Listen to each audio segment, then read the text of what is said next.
Salut les furieux, eh bien je suis très content de vous retrouver aujourd'hui pour une nouvelle vidéo. Comme vous le voyez derrière moi, on est en extérieur. On est ici sur mon terrain d'aéromodélisme FFAM et on est venu ici parce qu'aujourd'hui on va faire voler un avion. Alors vous le savez, moi j'aime bien les avions, mais ma passion c'est quand même le FPV. Alors aujourd'hui on va essayer d'associer les deux et on va découvrir une petite bestiole qui m'a l'air bien sympathique, même si je ne l'ai pas encore essayé, je vais aller voler après. C'est le ZOHD Drift. Alors, moi j'avais envie d'associer le pilotage FPV au pilotage avion. J'ai commandé ce petit modèle et vous allez le voir dans le unboxing, j'ai plutôt été agréablement surpris par le contenu de la boîte. Je m'attendais à voir un petit motoplaneur avec une caméra FPV toute simple pour piloter avec mes lunettes. Et en fait, je récupère quelque chose qui est bien plus intéressant et bien plus complexe aussi que j'imaginais. Donc je vous avouerai quand même que là, je vais aller attaquer le vol que vous verrez à la fin de la vidéo. Je suis pas tout à fait rassuré parce que j'ai pas très confiance en ces systèmes de navigation GPS. Moi, je préfère la navigation manuelle. Mais bon, il paraît que c'est ça le progrès, comme dit JF. Allez, je vous laisse avec le reste de la vidéo. On va regarder d'abord ce qu'il y a dans la boîte, découvrir un petit peu l'aspect technique des choses. Je vous montre un petit peu comment paramétrer l'appareil et on terminera avec ce qui va se passer ici dans quelques minutes, à savoir un vol d'essai. Allez, bonne vidéo! Eh bien voilà, le facteur vient juste de passer, il y a un quart d'heure, j'ai pris mon petit déj avant quand même, hein. Et je vais partager avec vous ce moment toujours agréable qui est le déballage, unboxing en anglais. Oui, il faut parler un petit peu français parce qu'on a des amis, je sais qu'on a des amis québécois qui nous regardent, hein, les gars, vous ne faites pas du unboxing, vous faites du déballage. Allez, alors première chose, effectivement j'attends un ZOHD Drift en version FPV et puis ben, je sais pas, je m'attendais à un truc un petit peu plus grand parce que là la boîte elle fait quoi, 45 cm alors qu'on doit recevoir un avion qui fait 87 je crois d'envergure. Bon, alors on va voir un petit peu comment ça se présente. Allez, voyons ça. Hop. Donc juste le plastique orange de chez Banggood. En dessous, c'est la boîte qui sert de boîte de transport. Mais bon, c'est une boîte en carton qui a l'air assez solide.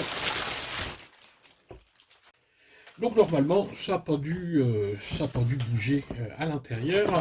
La petite poignée qui va bien. Allez, on va regarder ce qu'il y a là-dedans et comment ça se présente. Bon, le carton est bien solide, normalement on ne devrait pas avoir de problème. Moi j'ai toujours une petite peur avec ces machines qui sont quand même assez fragiles pour les envois de Chine, mais jusqu'à maintenant j'ai pas eu de mauvaise surprise.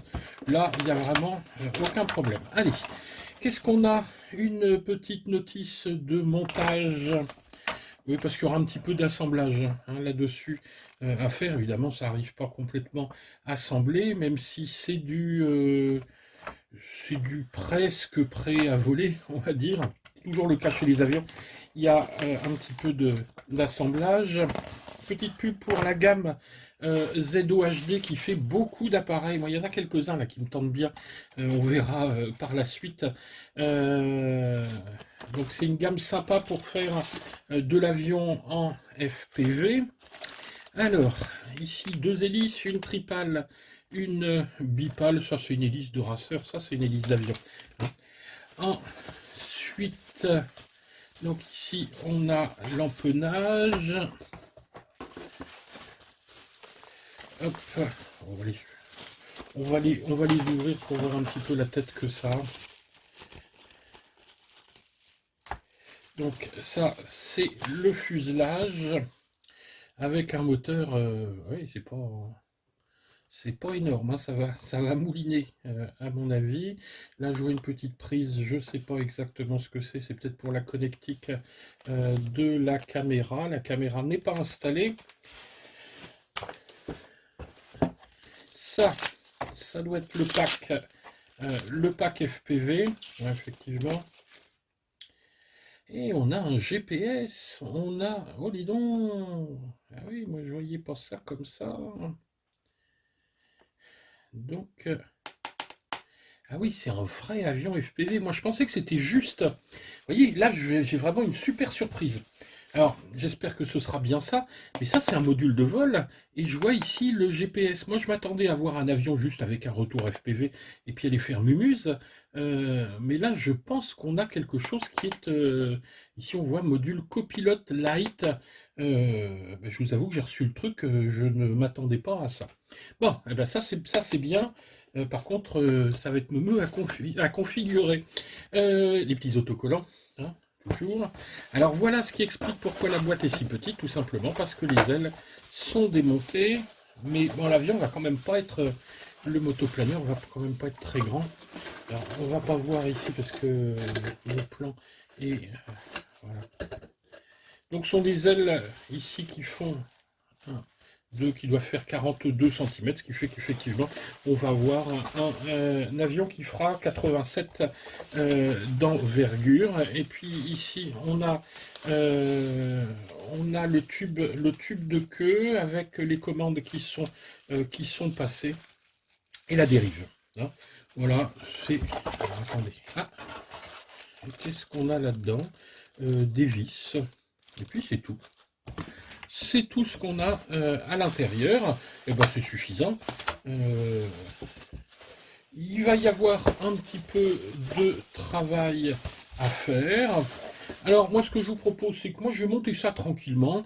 Là je vous avoue que je sors d'une grosse revue qui était la revue précédente, celle sur le Novice 3. Je vais prendre 2-3 jours de vacances.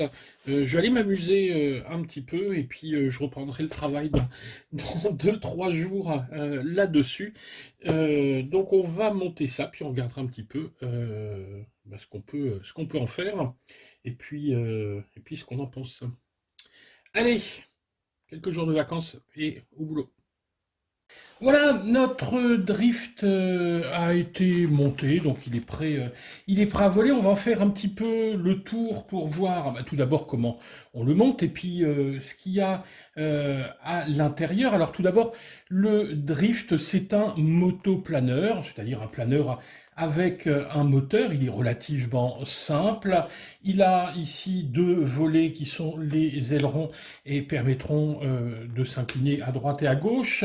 Un volet là-bas au fond de profondeur, il n'a pas de dérive, il est composé de PP, c'est-à-dire un matériau assez résistant, assez solide, hein. C'est un polystyrène, on va dire, plus. C'est un petit peu, c'est en ça que sont faites les caissettes chez les poissonniers, pour que vous rendiez un petit peu compte. Donc un matériau, bon, en cas de casse, c'est assez simple à recoller. Alors je dis recoller parce qu'il n'y a rien à coller dans ce montage. C'est un montage qui se fait uniquement avec et on va la trouver ici, 2 vis, c'est tout. Il n'y a que ça, à faire. Donc au niveau montage, c'est extrêmement simple. Le drift existe sous 3 versions. La version kit, qui est la version dans laquelle on va voir que l'avion proprement dit, on n'aura pas le moteur, on n'aura pas les cerveaux. Ensuite, on a la version PNP avec moteur et cerveau, et enfin la version FPV à laquelle on va rajouter tout simplement le module FPV, mais également le module ici de vol qui est le module copilote light dont je vais vous parler après. Le moteur, c'est un 1406 avec 2602 kV. On a 3 cerveaux dans l'appareil, on en a 2 pour les ailes ici qui sont des 4,3 grammes et on en a un pour la profondeur ici qui est un cerveau tout simplement 8 grammes. Alors moi évidemment je vais vous conseiller tout simplement parce que c'est quand même le but de cet avion. Si on achète un drift, c'est pour faire du FPV. L'avion est conçu pour un matériel très spécifique, c'est-à-dire le module de vol ici copilote et son module VC 400, c'est-à-dire le module FPV, caméra et VTX. Alors, du chiffre, hein. On va donner quelques chiffres. L'envergure, alors vous voyez, il n'est pas très très grand, c'est 87 cm, un petit peu plus de 87, 877 mm d'envergure pour une longueur de 688 mm, donc 70 sur 90 à peu près. Il est vraiment pas lourd. Dans l'état actuel, sans la batterie, il fait 185 grammes. En version 2S, alors ça c'est important de le dire, c'est-à-dire la version que j'ai montée ici, il est en dessous de 250 grammes. Donc évidemment, au niveau déclaration DGAC, c'est intéressant, on va pouvoir voler un petit peu partout avec cet appareil. Alors on peut, avec son moteur qui est un moteur relativement qui accepte différentes tensions, on va pouvoir voler en 2S ou en 3S. Donc en 2S, moi je l'ai monté en 2S, c'est-à-dire ici avec une hélice bipale, une bipale 5 par 5. On va pouvoir monter des lipos de 900 à 1500 mAh. Moi c'est le choix que j'ai fait ici. Ici une petite 1500, alors, je me suis pas embêté, c'est une petite lipo ici 2S qui vient de ma voiture, la WL-Toys 14401. Donc oui, parce que j'avais pas de lipo qui corresponde à ce format-là. Donc j'ai récupéré ça, j'ai fait une petite prise DIN pour la brancher, et puis voilà. Mais on va pouvoir mettre vraiment plein de lipos différentes sur cet appareil, la 2S. Mais si on monte la tripale qui est fournie avec, hein, l'hélice tripale, on va pouvoir monter en 3S. Là, il faudra mettre évidemment pas trop gros, 800 à 1100 mA.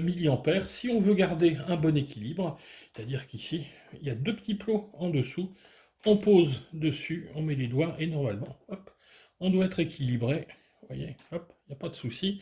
Ça s'équilibre tout seul.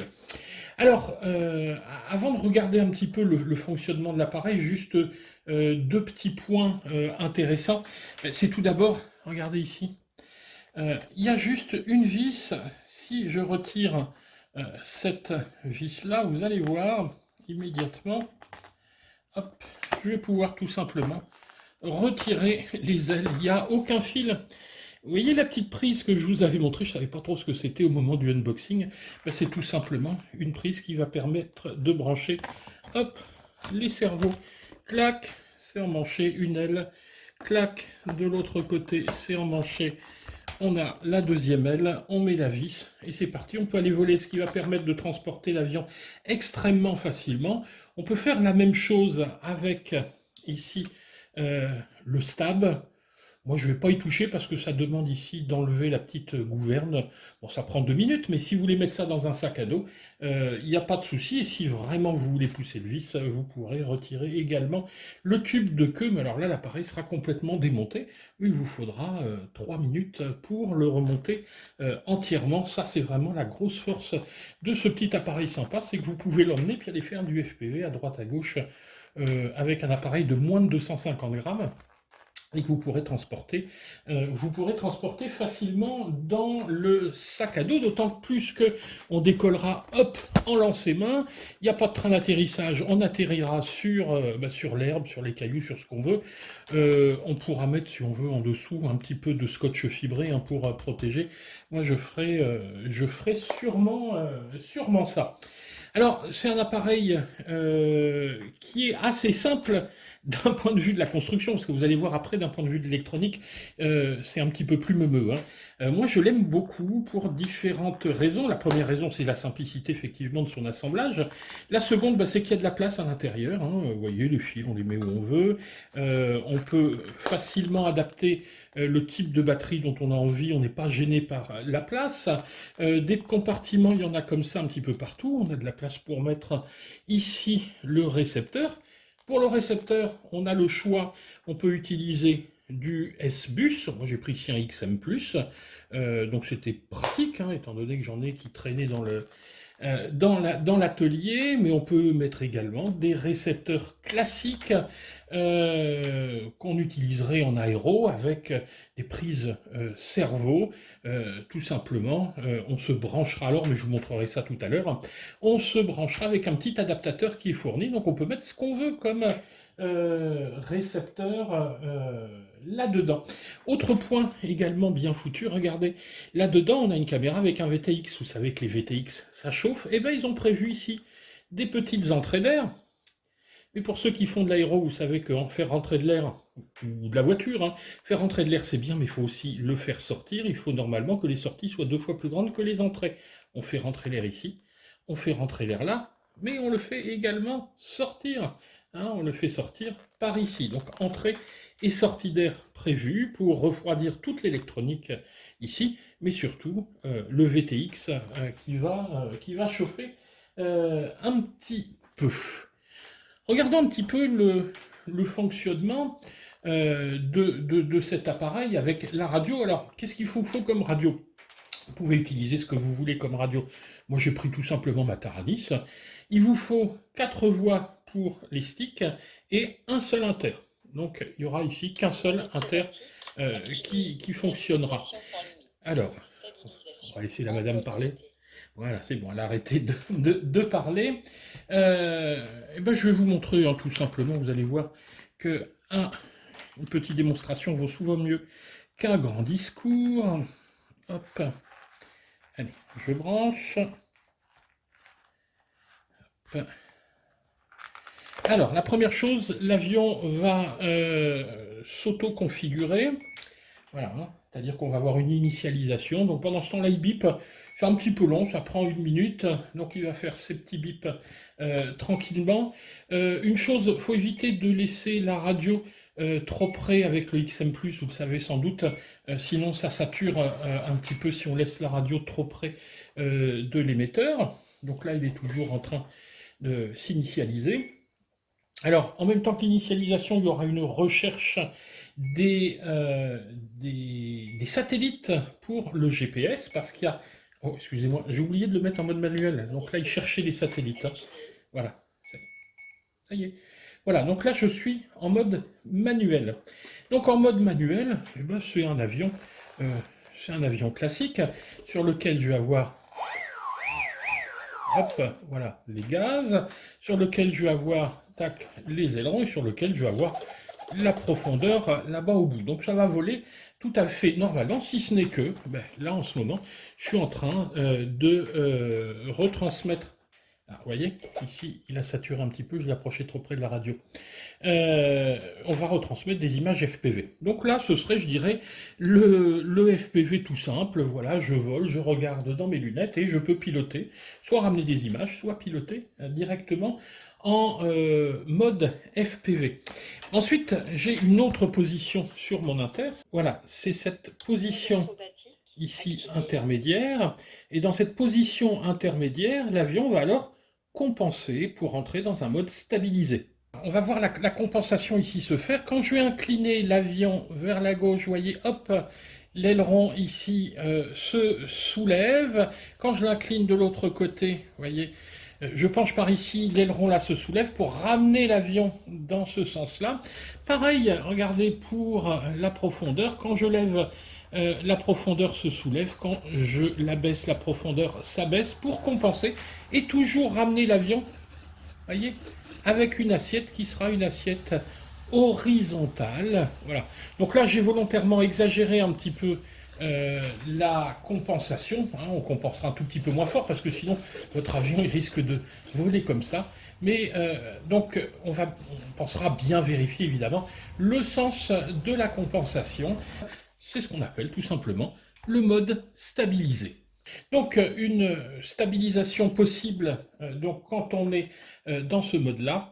Et enfin, le dernier, hop, ce sera tout en bas, où là, l'avion, alors ça ne fonctionnera pas ici parce qu'évidemment, en intérieur, on n'a pas les satellites, mais l'avion va tout simplement essayer de revenir à son point de départ. C'est le return to home sur ce troisième mode. Voilà. Donc là, je repasse hop, en manuel, tac, et tac, voilà pour là-bas. Donc, 3 modes de vol, un mode stabilisé, un mode manuel et le return to home. Alors, dans le cas du return to home, évidemment, c'est pas comme un drone, hein, il va pas venir se poser à vos pieds, mais il va tout simplement essayer de revenir à sa position de départ, alors à 35 mètres de haut, et il va faire des cercles autour, des cercles de 100 mètres de rayon ou diamètre, je ne sais pas trop, j'essaierai. Alors, mais en tout cas, il va tourner autour de son point de départ, et là, vous pourrez le reprendre en main, ou tout simplement le laisser tourner comme ça, et poser votre radio, et le laisser filmer ou profiter un petit peu du paysage. Vous avez également la possibilité, mais ça se réglera avec le petit module de contrôle, la possibilité d'une fonction qu'on va appeler géobarrière ou géofencing, c'est-à-dire de créer autour de l'avion une barrière virtuelle qui ne pourra pas dépasser.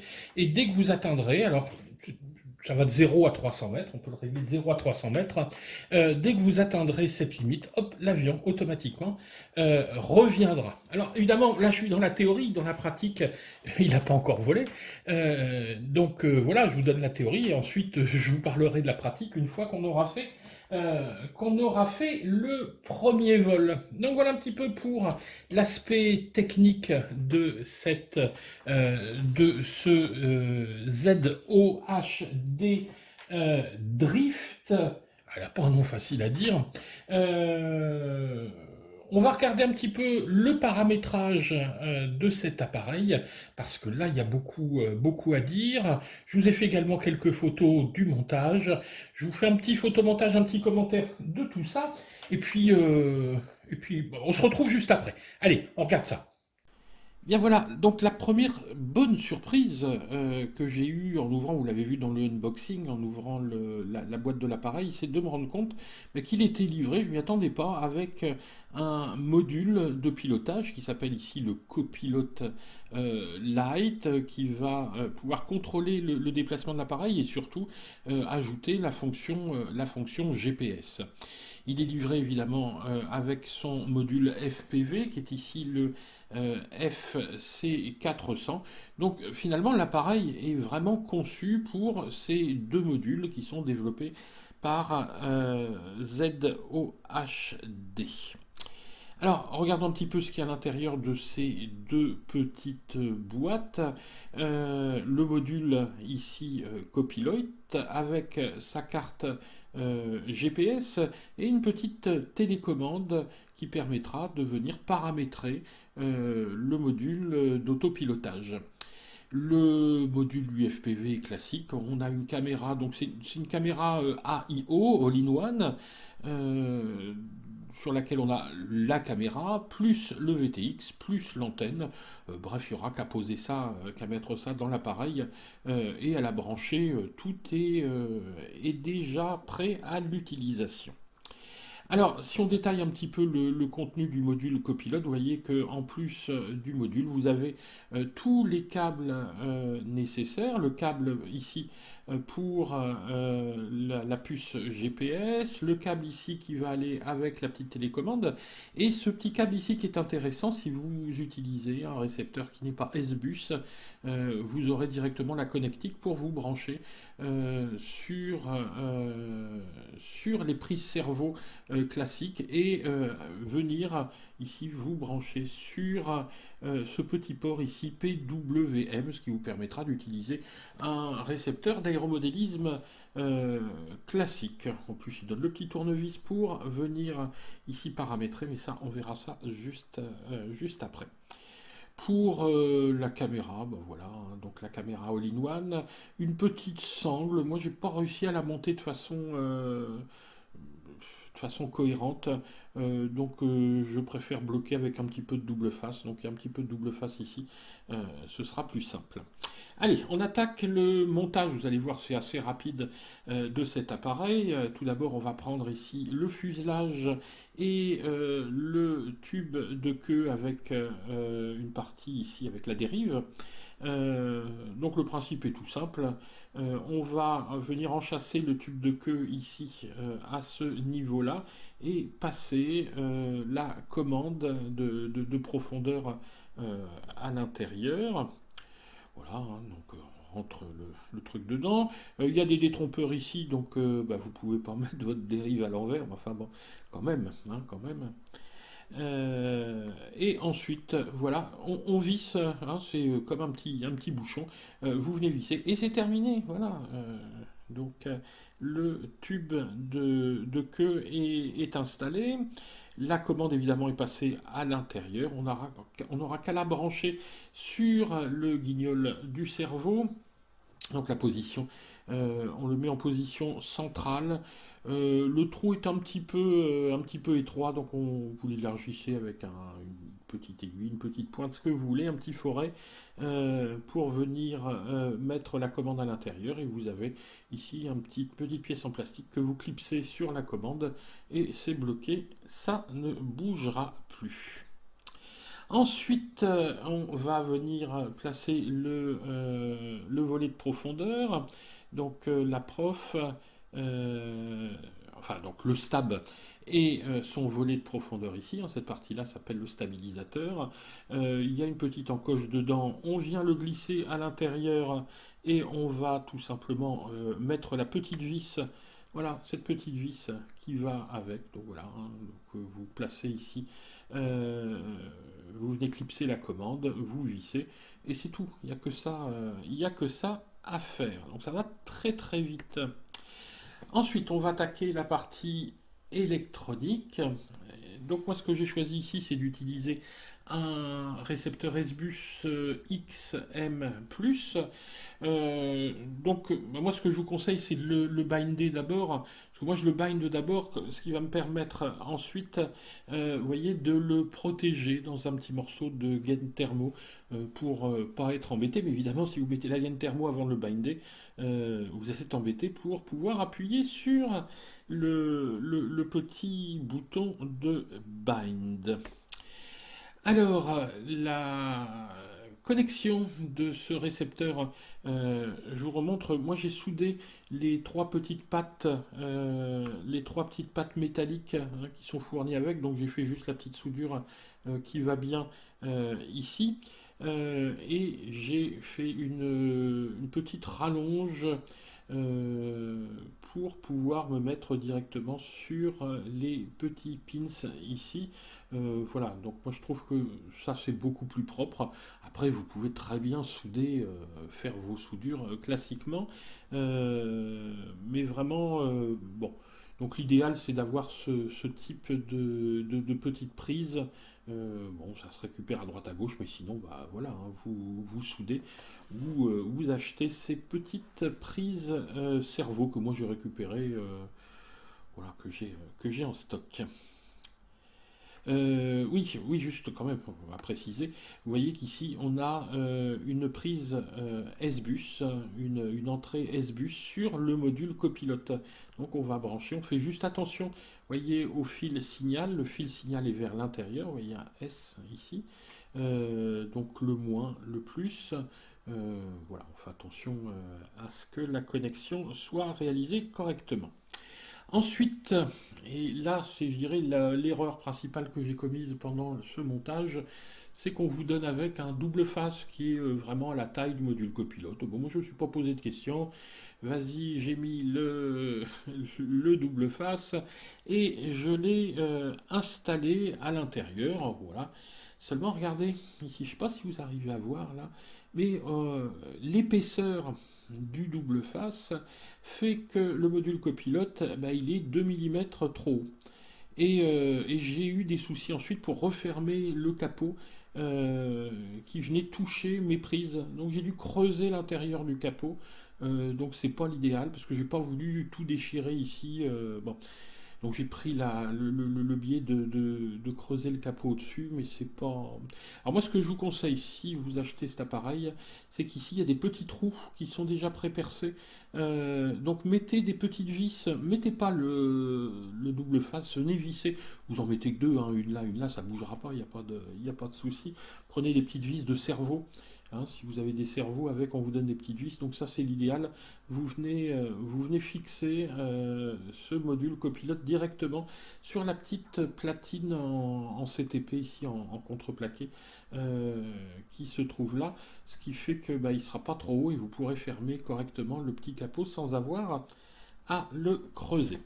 Alors, ensuite, on passe au module GPS. Ici, vous avez la puce GPS, qui est une puce très très classique, hein. C'est la BN220 Beitan qu'on trouve. Voilà, c'est la puce classique qu'on utilise sur les drones racers si on veut rajouter un GPS. Donc, elle est très très bien connue, elle est efficace, elle fonctionne. Il n'y a pas de souci. Et elle est prévue pour venir s'enchasser, vous voyez, sur le capot du dessus. Euh, et là, voilà, on fait passer la petite prise, hein. Donc vous avez ici la prise avec le câble que je vous ai montré tout à l'heure. Et donc on le fait passer par une petite ouverture qui est prévue. Et vous voyez, tout ça est vraiment prévu pour cette puce-là. Et ensuite on peut la recouvrir avec un petit cache. Alors moi j'avais mis ça au départ et puis finalement je l'ai enlevé parce que ça tient pas très très bien. En plus, on voit pas le clignotement.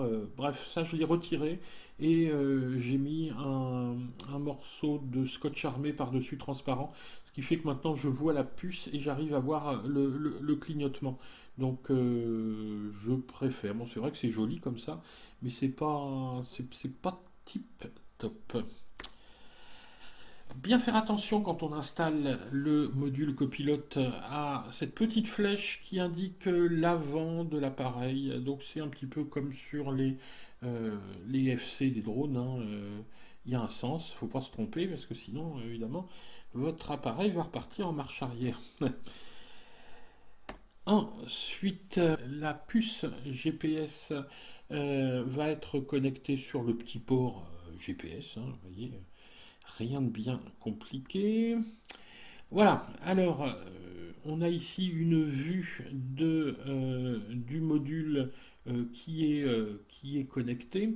Et là, vous voyez que bah, j'ai tout simplement installé tous les cerveaux sur les différentes baies. On a le cerveau de profondeur, le cerveau aileron. Alors on n'a qu'une prise parce qu'on a une petite rallonge en Y qui est déjà installée à l'intérieur et la prise pour l'ESC, donc ça nous fait trois prises ici, plus la prise ici du récepteur, donc on est bien à 4. Vous voyez, il n'y a vraiment rien de compliqué à faire. Moi j'ai fixé ici par un petit collier, et vous voyez, vous vous rendez compte là maintenant que bah, tout ça, ça dépasse par rapport à la base du capot, et voilà pourquoi j'ai dû creuser un petit peu le capot, bah, parce que mon module il est 2 mm trop, hein, tout simplement, donc j'ai dû creuser de 2 mm dans le capot pour que ça ferme correctement. Donc voilà pour le montage. Ensuite, bah, il n'y aura plus qu'à placer les ailes. Ici, hein, je ne vous ai pas montré parce que je vous l'ai montré précédemment. Il n'y a rien de spécial à faire vu que tout est installé. À partir de là, on va rentrer dans le paramétrage avec la télécommande. Donc voilà, je ne vais pas vous détailler tout ça parce que pour être franc, c'est un petit peu galère à faire. Faut bidouiller un petit peu, essayer de bien comprendre. Donc je vous renvoie, je vous mets ça en description, je vous renvoie vers une vidéo qui a déjà été faite par un youtubeur anglais qui est vraiment très bien, qui est le tuto que j'ai suivi. Moi je vous ai traduit tout ça en français, donc je vous mets la petite notice traduite, donc vous suivrez un petit peu mon protocole si vous voulez régler, et vous aurez les images avec le petit tuto. Mais bon, c'est pas parfait, c'est pas forcément très très simple. Je vous mets tous les petits trucs que j'ai utilisés pour régler le mien. Et puis voilà, c'est pas non plus insurmontable. Voilà, maintenant vous êtes incollable sur ce petit drift ici, qui a l'air sympathique. Après, à voir s'il vole bien, hein. Donc moi je donne pas mon avis tout de suite. Je veux d'abord voir évidemment ce qu'il vaut en vol. Par contre, une certitude, hein, c'est qu'il vaut vraiment pas cher. Tout complet, regardez, je vous mets ici son prix. Vous voyez, c'est quand même pas grand-chose quand on sait que à l'intérieur, on a donc la version avec moteur, avec cerveau, avec module GPS, avec la caméra et le VTX. Il ne vous reste qu'à mettre votre radio avec son récepteur et vous avez une petite unité FPV sympa pour faire de l'avion en loisir évidemment, hein, parce qu'il n'y a pas d'OSD à l'intérieur, hein, vous n'aurez pas de télémétrie, mais pour s'amuser, je pense que c'est une bonne alternative. Moi, c'est ce que je cherchais. Je voulais pas mettre des milliers et descentes dans un avion FPV, mais je voulais pouvoir m'amuser au terrain avec entre deux vols de drones. Alors, si cette vidéo vous a plu, comme d'habitude, n'hésitez pas à nous mettre un petit pouce vers le haut. Si ce n'est pas déjà fait, pensez à vous abonner. Et n'oubliez pas nos liens sans lesquels on peut pas vous présenter de contenu commandé en utilisant nos liens. C'est soutenir notre chaîne et c'est nous permettre de vous présenter des nouveautés, ou en tout cas ce qui nous fait triper en RC, avion, hélicoptère, drone, voiture, mais surtout la base c'est le FPV, la prise de vue pour JF. Allez, on file au terrain et on va regarder un petit peu si cette bécane donne de bons résultats. Allez, ciao les gars!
Voilà.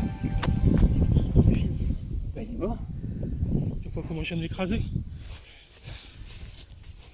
T'insultes toute la terre entière.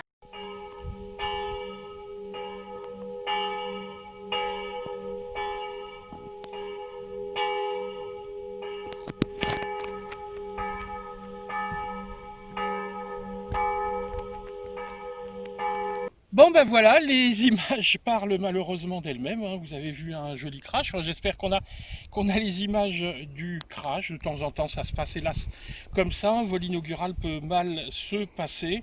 Je pense que les débattements étaient un petit peu trop forts peut-être. Pourtant j'avais vérifié l'équilibrage. À un moment je suis passé en mode stabilisé, ça a rendu les choses encore plus compliquées. J'ai essayé le RTH et c'est là où c'est parti un peu en sucette. Comme quoi j'ai vraiment pas confiance en ces puces GPS.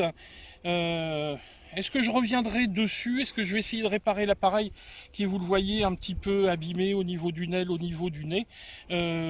C'est possible, mais franchement pas tout de suite. On verra après quand j'aurai un petit peu de temps si j'ai envie de revenir là-dessus.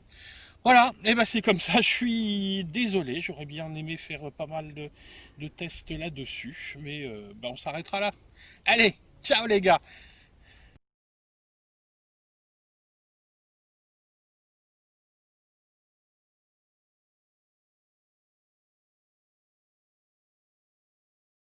C'est pas mal ça, je trouve. Je suis pas très rassuré, j'ai complètement les jetons, mais Ouais, je suis pas très rassuré, j'ai complètement les jetons, c'est vrai, je mens un petit peu.